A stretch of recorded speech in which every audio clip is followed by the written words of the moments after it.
My name's Dr. Sarah Jarvis. I'm a GP, but I'm also the chair of the Healthcare Committee of Heart UK, the cholesterol charity. We have particular interest in anybody in this country, and I'm afraid that's up to 1 in 2 of you who have cholesterol which is higher than it ought to be. So let's have a think about top tips for a healthy heart in 2010, particularly relating to cholesterol. The first top tip, of course, is know why it matters. Well, it matters, and it matters to you. The reason that it matters to you is because high cholesterol is the single biggest risk factor for heart attack in this country. And even though we've made enormous strides in terms of bringing down death rates from heart attack by almost 50% in the last 15 years, heart attack is still the single biggest cause of death in this country. Am I at risk of high cholesterol? Top tip, get to know whether you're at risk, and the only way of doing that is by going to see your GP and your practice nurse and asking for a cholesterol test. Everybody in this country can now get a free cholesterol test on the NHS and a free full assessment of what their risk of heart attack or stroke is if they're over the age of 40. But if you're in certain groups, you're at particularly high risk, and those groups include if you tend to carry your weight around your tummy, if you're an apple rather than a pear, and the more overweight you are, the higher your risk. If you're of South Asian origin, if anybody in your family has heart disease or diabetes, and particularly if people in your family have suffered from heart disease early, that's below the age of 55 for a father or a brother, or below the age of 65 for a mother or a sister.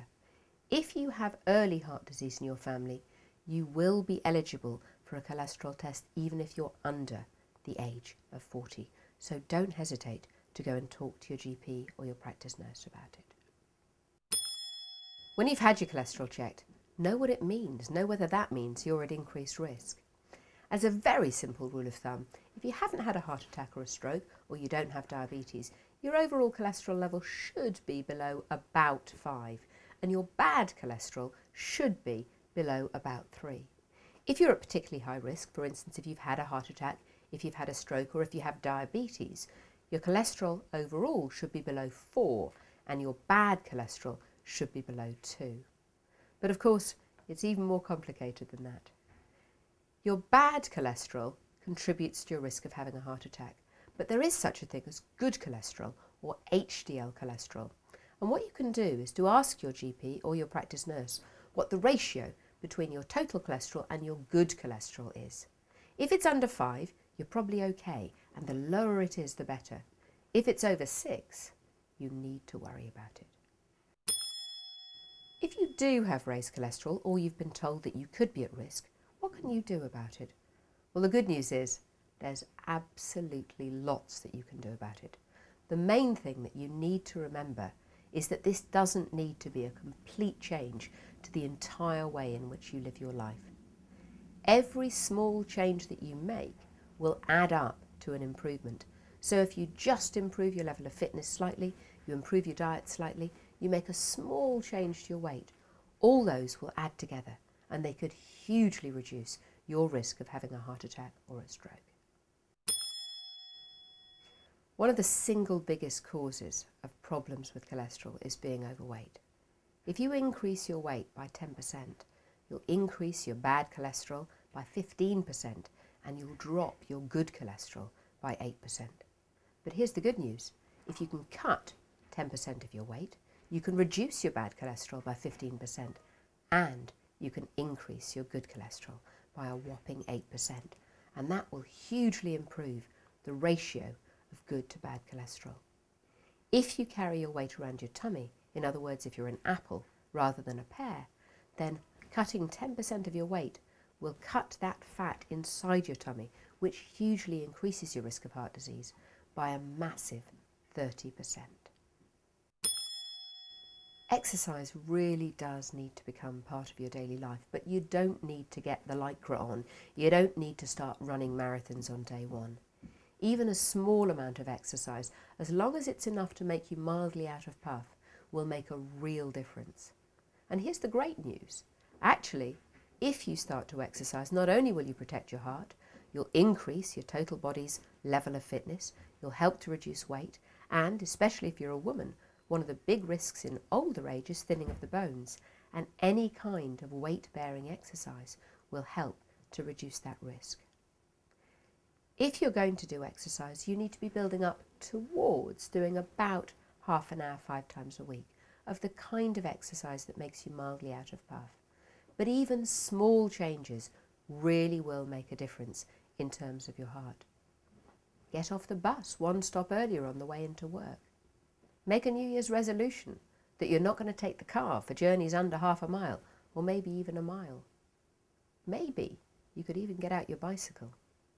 You could also save some money at the same time. Exercise doesn't need to be expensive. It doesn't need special equipment. It can be part of your everyday routine. And what's even more important is that if you've made exercise part of your life rather than something that's a chore that you have to spend time going out of your way doing, you're actually much more likely to keep it up. Do have a look at your diet. You can make an enormous difference to your levels of cholesterol and the healthiness of your heart by improving your diet.